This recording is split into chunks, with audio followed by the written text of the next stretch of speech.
Okay, this message wo mahakwendi Igbo, my brother, can choka nkowala something ki we nwe ike wota.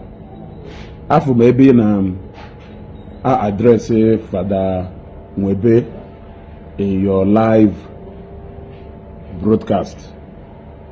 I commend you on the way you choose to manage your word in such a way that it will not be offended, or he will not feel offended. Rather, according to you, you said that somebody cautioned you and said that no matter what a priest or a priest melu, that you should not use any kind of foul words on him or on them. I like that. I like that spirit. But let me tell you, stop trying to explain things to these people. They know exactly what they are doing. When they come for Evangelist Ebuka Obi, Hannah be direct to him, not aiming at correcting anything. I want you to understand this. Now, the worst is that their members will be happy with seeing them alleging all manner of things against Evangelist Ebuka Obi. But the moment his members retaliate through words, you will see them jump outside, because according to them, only Evangelist Ebuka Obi stands to be corrected, but their own leaders or their fathers, nobody born of any woman stand to correct them. That is where the challenge is. Let me tell you one thing. So fife, never the pastor anya, never do kochukwu anya, never fodunde father anya. I will be forced to join Matthias Mando today, because some of these people are let down. Competition, fighting among themselves, forgetting that the very essence, that the very thing they are all trying denominationally to protect is constantly and directly under attack. But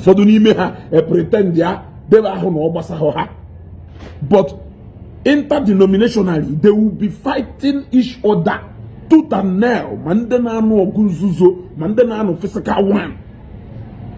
When the Christianity as a body is under attack, no Buddha, na Igbo more like onye okuna agbabeye ona achu oke.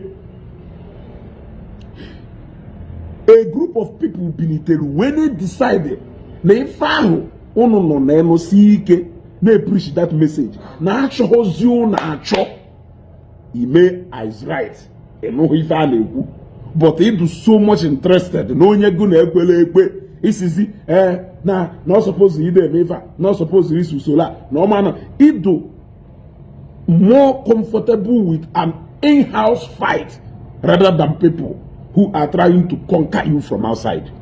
So there is no way you will try to polish this message. I have tried na my own way to politely talk to the Catholic. I'm like that's English and name program. Adama like that's English and name program.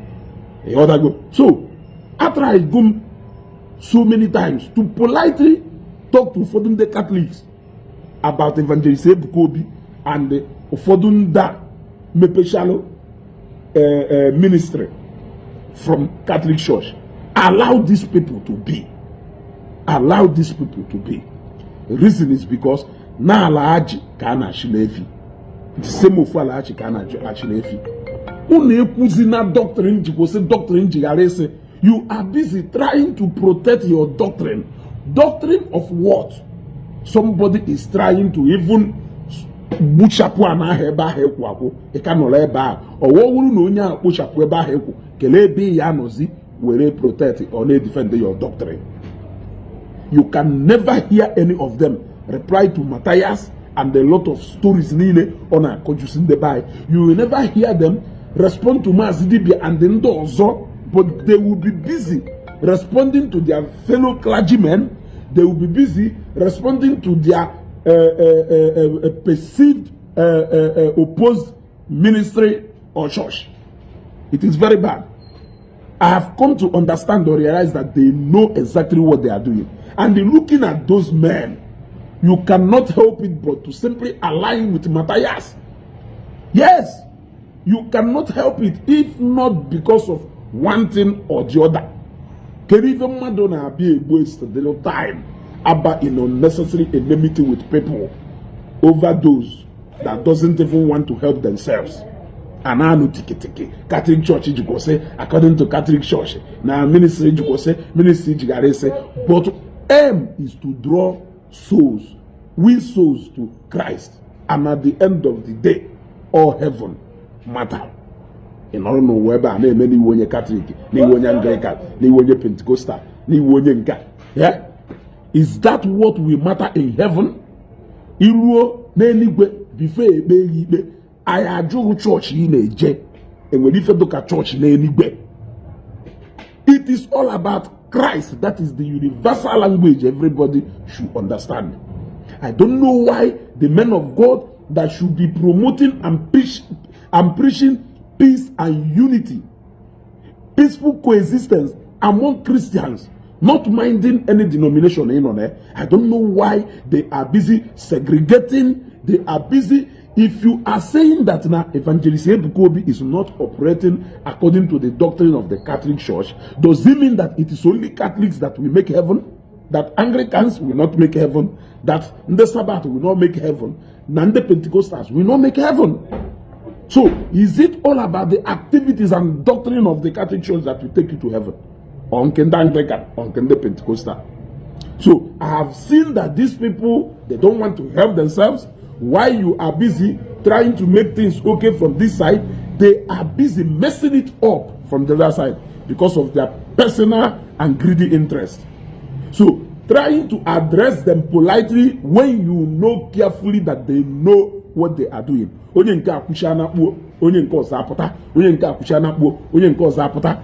Jepak na Ogechi na-enwe problem. Nọkata from nowhere apụta. Ebuka Obi should caution Ogechi. As what? Ogechi Owunyawo, personal advisor to Evangelist Ebuka Obi. Can you tell me that Ogechi is now the most important member of Zion Ministry because she chose to defend Zion online? You might as well say that Ebuka Obi should caution me, or he should address me. How many people can Catholic bishop address goal? How many people can Anglican bishop address goal? Unless non-deji key roles nunoka and not members na bialo hoga. How many of them came? Is it because Ogechi is a blog online? Therefore, the Evangelist Ebuka Obi should go addressing her because you need something. The only thing equal na Ebuka Obi is Ogechi. It's equal here because you have concluded. If you have not concluded na Ebuka Obi zero Ogechi, you will not tell Evangelist Ebuka Obi to go and caution Ogechi for what? How many members of Zion Ministry come or got caution one-on-one? I'm asking you. So when you talk to those men as if you are talking to them they are ignorant of what they are doing, only with them because they carefully know what they are doing. They know exactly what they are doing. What they are fighting for is what I don't understand. But one thing that is sure is that the very thing welu anu kitikiti ya hana ano no directly and the all round under attack. Onye unoye na aboko onoro na ashu oke. Unu gupugide ifa one day unu ye guputi ifo no na asho. Too much equuru enmity n'ime unu ụka. It is in fight, inside battle. Ogu ime unu, ogu umunne. Ofu ala aje ka na chilefi. Different means. Why can't we accommodate each other? Why can't we break barriers? Why can't we break boundaries inside the church so that you can be able to see your common enemy? Ejo. If a lot of Christians say that it is all about Zion. you are making a very great mistake. It can be Zion today, tomorrow one nation or another person. You gotta go. Before you know it, they are generalizing. Of course, they are generalizing everything. You are only happy because you felt that no, so evangelist Ebuka Obi wonya na akwafa. But time will tell. Time will tell. And by that time, it will be you people talking now. Because what we are doing is not short of gospel. But that is gospel that we are preaching to them. If you are trying to tell people that this message is a good news, that it is better, it is good for our people, it is gospel. I must not read from the book of Matthew or from the book of John. Yes. So, if you don't want to address them, leave them. But mobile ge fire shorty fefa na cho. Father ngela cho la teta osige Ebuka Obi jise. Father ngela cho la teta osige Ebuka Obi jise. Father ngela cho la teta or alaji ofife against Ebuka Obi. You want to go? Carry it to her. Only time will tell. Only time will tell. They know exactly what they are doing. And no matter how you try to talk to them, you can never convince them because they are being driven by some of them envy, jealousy. Some of them wounded do so much rigidity. Yeah, focus in doctrine that cannot take you to anywhere. For the word superiority, who will be superior, who will be inferior to each other. Something that can never matter in heaven. Heaven, or say anywhere, but I had you, the father, the bishop, the woman. Neither you wait even now. Ka church we na run as an institution. When the checkmate it is not because it is going to take you to heaven. That is it. I show me put if aka or makana battery na anyu. Otherwise, if we even suppose they run on a live program and the more time at them a live program where do happen of an ham if a name. Some of them will still realize, or for the name higher realize, because they will be covered with envy and jealousy. What I go, man, who make it if we piasa ana tuta.